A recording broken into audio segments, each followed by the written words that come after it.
friends, welcome back to another day of online learning. Today is Monday, April 6th, 2020.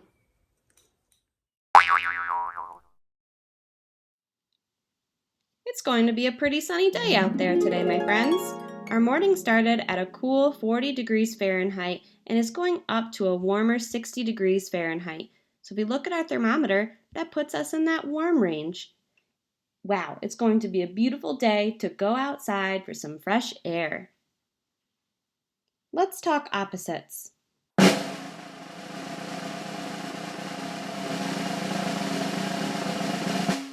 Opposite means one thing is totally different than another, but they're kind of related. I'll show you what this means. An example of two opposites we hear a lot are the words yes and no. Other opposites are up and down, day and night,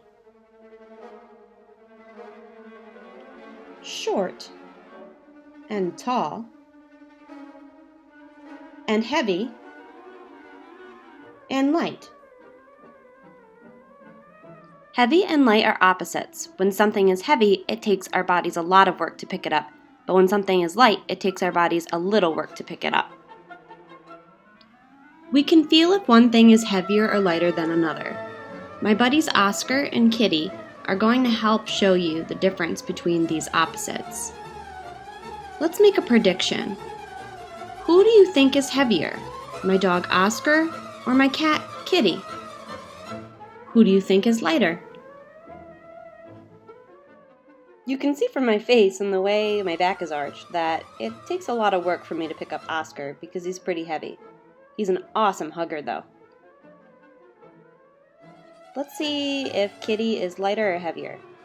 Now Kitty, she's much easier to pick up. It takes my body less work. She is lighter. Kitty is lighter than Oscar, and Oscar is heavier than Kitty. Let's try something different. Let's do some math with a monkey.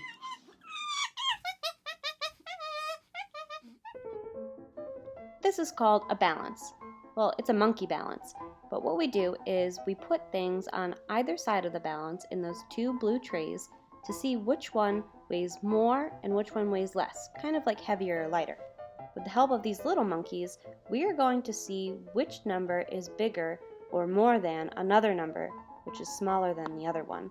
So we're going to see if they weigh the same or if they're different, and what number is bigger and what number is smaller.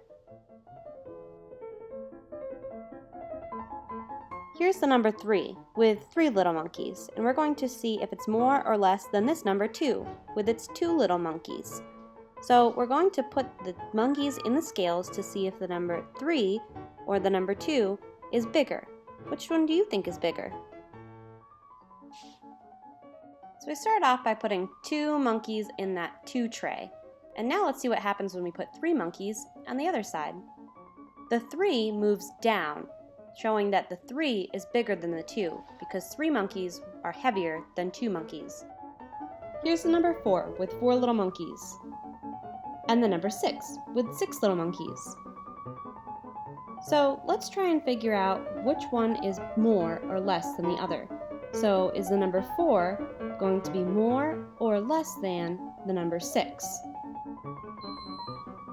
When we add in our little monkeys, we see that 6 is more than 4 because it brings down that side of the balance, which means it's heavier because there are more monkeys. 6 is bigger than or more than 4. Now let's take a look at 2 other numbers, 5 and 8. We want to know which one is bigger, 5 or 8. So we have the help of our monkeys again. We have 5 monkeys for the number 5 and 8 monkeys for the number 8.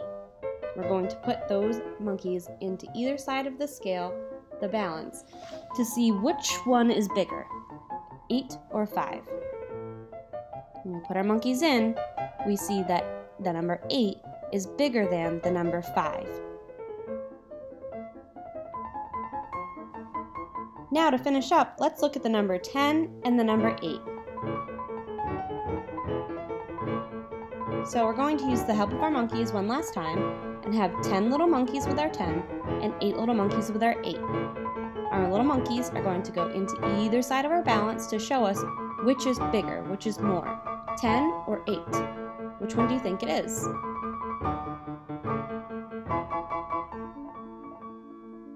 The number 10 is bigger than 8. It weighs more. That's why that side of the balance is down. It's getting weighed down by 10 monkeys, which are more than or heavier than 8 monkeys. Excellent job, my friends.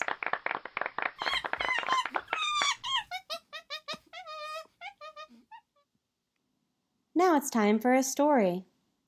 The title of today's story is Town Mouse, Country Mouse.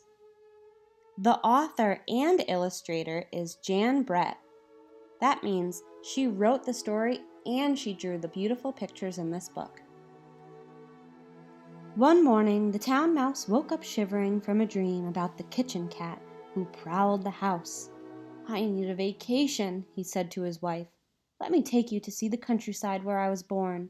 Life is quiet and peaceful there. The sun shines brightly every day, and the air is so clear you can see the stars at night, and nothing will prepare you for the taste of the wild blackberries." "Let's go right away," she said. So the town mouse and his wife packed a picnic and set off for the country. The country mouse and her husband were at their tree stump house, exhausted from searching for food and avoiding the hungry owl who lived nearby. "Sometimes I wish we lived in a town house where all the food you can eat is right in the pantry. They say the smell of cheese makes your whiskers tingle." "Mine are tingling already," her husband exclaimed. The town mice were outside the country mice's house, putting a huge chunk of cheese in the middle of their picnic cloth. The country mice peered down at it. They heard the town mouse exclaim, "This is the life! Wildflowers, spring peepers. If only we lived here!" The country mice crept out. "You like it here?" they asked. "Why, we've always wanted to live in a townhouse." The town mouse offered them a nibble of cheese. "Why don't we trade houses?" he said. "Would you?" asked the country mouse, her mouth stuffed full of the delicious cheese. "We'll leave right away," she said. As they said goodbye, each of the mice thought that they had the better part of the bargain. It was dark when the country mice arrived in town and found the house. They tiptoed inside and wandered to the sewing room, where they found what they thought was a sumptuous bed and fell sound asleep. Much too early the next morning, a loud clanging woke them up. Sooty clouds of smoke were pouring over them, and they heard a strange voice purring loudly. "Sauces and ham, it's hungry I am. Sauces and ham, it's hungry I am. Mice in my stew, wait till I catch you." "Who do you think that is?" the country mouse asked his wife. The town mouse and his wife were up with the birds, ready to gather wild blackberries in the grassy meadow for breakfast. They could smell them.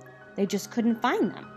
As the town mouse's wife turned to remind her husband to remember the way home, she felt a large, wet drop on her head.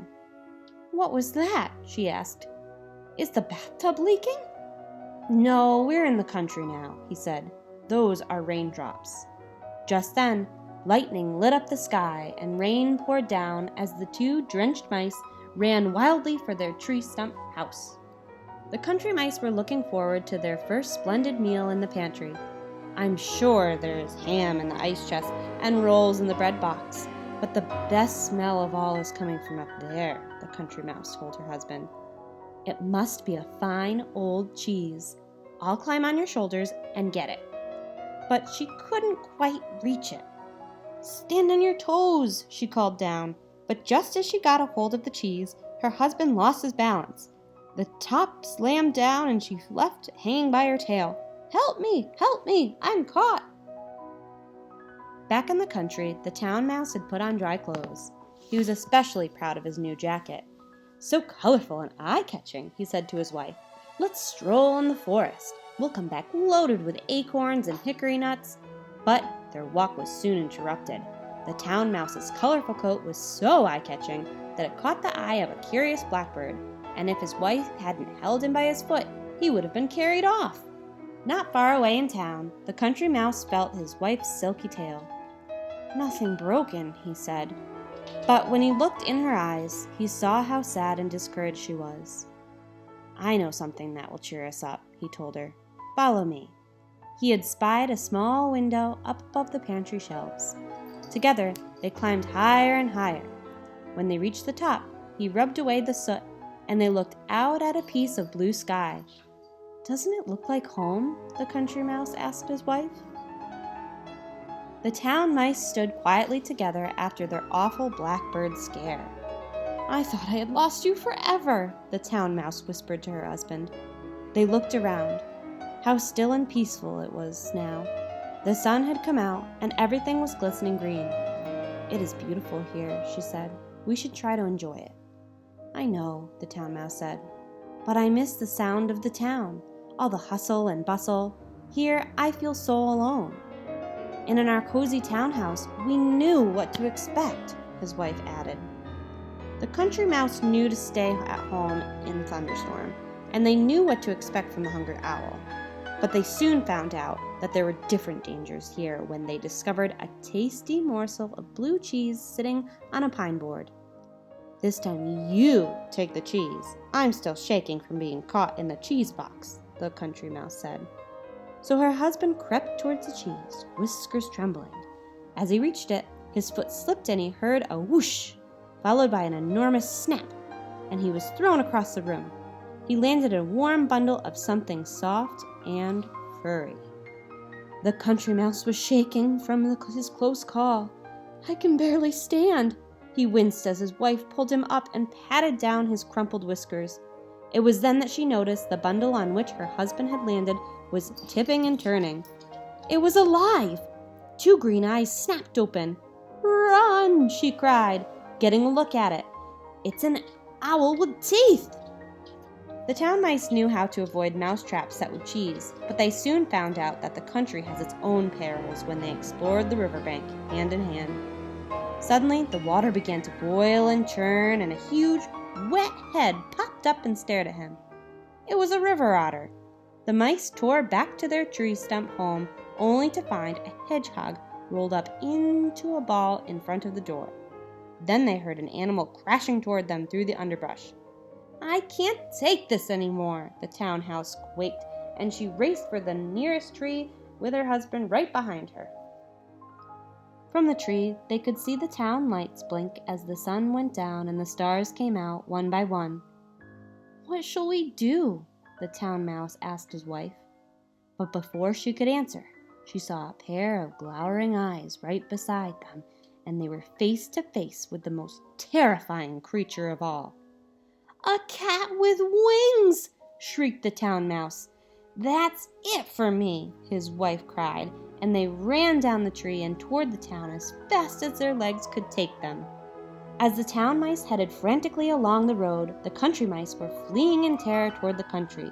Their paths crossed, but neither saw the other. They were so frightened. Even the sky seemed to be falling down on them. The country mice didn't stop running until they could see their tree stump in the distance. The town mice kept on running until they reached their townhouse. The musty smell of old wood and smoke from the kitchen all seemed wonderful.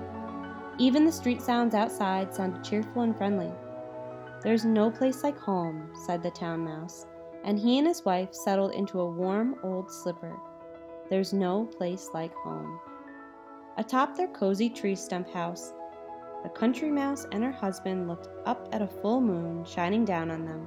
They sighed happily. "We missed you," they said together. Back on the road, the cat and owl had knocked each other out when they collided head-on.